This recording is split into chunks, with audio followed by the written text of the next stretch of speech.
देखिए, कांग्रेस तो बेसिकली मजबूत है, जो मैं पिछले 5-6 साल से देखता आया हूँ। जितना मजबूत और जितना rank and file Jammu Kashmir में है, मैंने पूरे हिंदुस्तान में भी काम किया है, मगर मैंने वहाँ इतना स्ट्रॉन्ग मतलब काडर कभी नहीं देखा है। सिर्फ ये है कि लोकल जो हमारे बड़े लीडर्स हैं उनको आपस में तालमेल करके, खींचातानी कम करके और एक दूसरे को मदद करते हुए आगे चलना चाहिए। और कांग्रेस के पास प्रोग्राम भी अच्छे हैं जो हमेशा लोगों ने पसंद किए हैं। और बीच में एक फेज आया कि जब झूठ बोल बोल के दूसरी पार्टियां हावी हो गई, मगर अब जनता को समझ आ रही है कि किस तरह से वो दिन दहाड़े भाजपा आम जनता को, गरीब लोगों को, महिलाओं को, अनएम्प्लॉयड यूथ्स को लूट रही है। और अपने अडानी अंबानी का पेट भरने के लिए हम गरीब जनता को महंगाई के रास्ते से, टैक्सेस के रास्ते से, हर चीज़ में टैक्स लगा कर और हमारी पहचान ख़त्म कर लिया। ये आपने यहाँ भी देखा होगा आज कि सब लोगों को सदमा है कि हमने क्या गुनाह किए थे कि हमारा रियासत छीन लिया। हमने क्या गुनाह किए हैं कि हमको टैक्स पर टैक्स और टैक्स टेररिज्म क्रिएट किया है। और ये जब लोगों को समझ आने लग जाएगा तो अपने आप कांग्रेस मजबूत होगी। और कांग्रेस के पास टीम सबसे अच्छा है और हार्ड वर्कर है। मुझे उम्मीद है आने वाले दिनों में अच्छा यहाँ पे देखा गया कि आपके जो डिस्ट्रिक्ट प्रेसिडेंट हैं डॉक्टर मनोहर लाल शर्मा जी, जहां एक तरफ कांग्रेस के हर कार्यकर्ता कांग्रेस को मजबूत करने के लिए यहाँ पे जद्दोजहद कर रहा है, लेकिन आपके जो डिस्ट्रिक्ट प्रेसिडेंट हैं वो यहाँ पे नहीं है। इसके संकेत ये जाते हैं कि पार्टी में फूट है। देखिए, कुछ लोग, पहले तो कांग्रेस पार्टी एक वसी पार्टी है, सबसे पुरानी पार्टी है, सबसे ओल्डेस्ट पार्टी है और इसमें थोड़ी इनर पार्टी डेमोक्रेसी ज़्यादा है कंपेयर टू अदर पार्टीज। तो इनर पार्टी डेमोक्रेसी का मेरा कहने का मतलब है कि यहाँ आदमी हर किस्म की बात रख सकता है।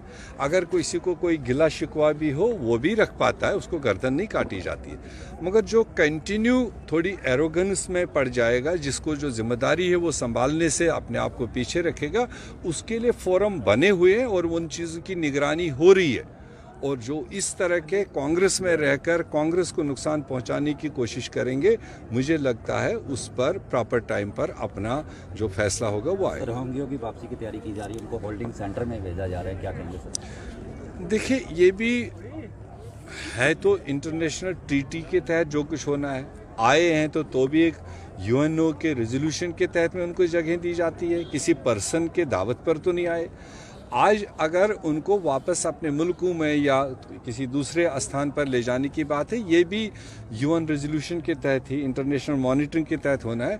मगर जिस तरीके से ये इन चीज़ों को उठाते हैं और फिर बैठ जाते हैं, ये सिर्फ जैसे जैसे देश में चुनाव होता है तो इस तरह के इश्यूज़ को थोड़ा उजागर करते हैं जो उनको दूसरे रियासतों में वोट बटोरने का मौका मिलता है।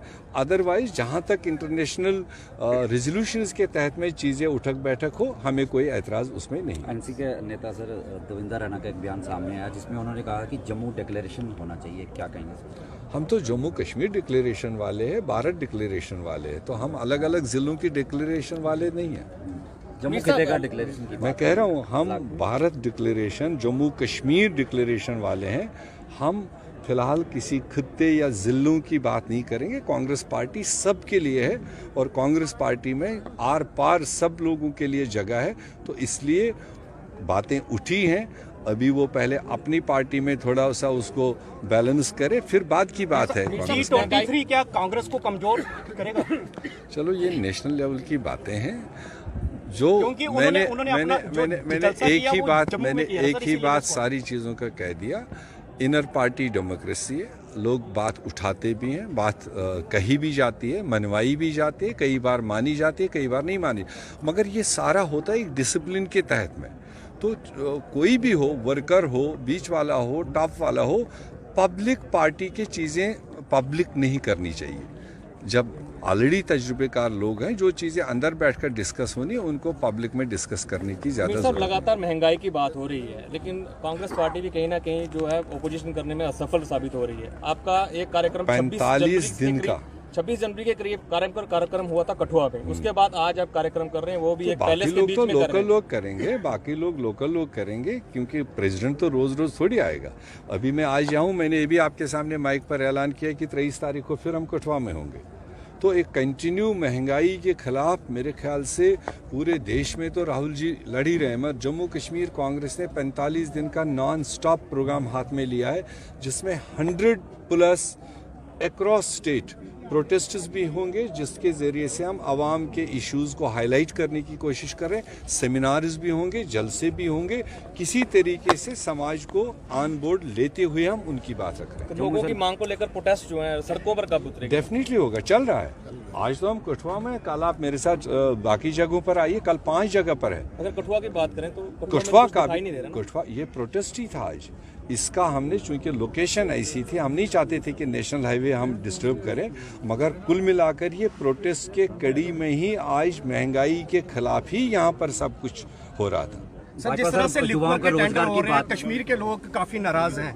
किस चीज़ का? लिक्वर के टेंडर होने वाइन शॉपों के जो कश्मीर में। अब मुझे तो अभी उसके बारे में कोई ज़्यादा जानकारी नहीं है, जानकारी लेते ही आपको जवाब दे। सरकार एक तरफ युवाओं के रोजगार की बात करती है, वहीं दूसरी तरफ भाजपा कार्यालय के बाहर काफी दिनों से नौजवान बैठे हुए हैं। अब आप देखो ना, कथनी और करनी में फ़र्क। जो बाहर बड़ा बड़ा धोखा लेकर के लोगों से वोट लेते हैं, उनके कार्यालय के सामने 40 दिन से वो नौजवान जिनने अप्लाई किया है, लिस्टें नहीं बाहर आ रही है, वो सिर्फ इतना कह रहे हैं लिस्ट आउट करवा दो, ताकि जिसके किस्मत में होगा। कल आपने देखा होगा पुलिस एक्शन पर भी उनकी करवा दी और उनको उठा करके मतलब अंदर भी बंद करवाया। तो यही चीज़ें मेरे को और आपको, अपोजिशन और मीडिया को, लोगों की नुमाइंदगी करते हुए इन चीज़ों को हाईलाइट करना चाहिए।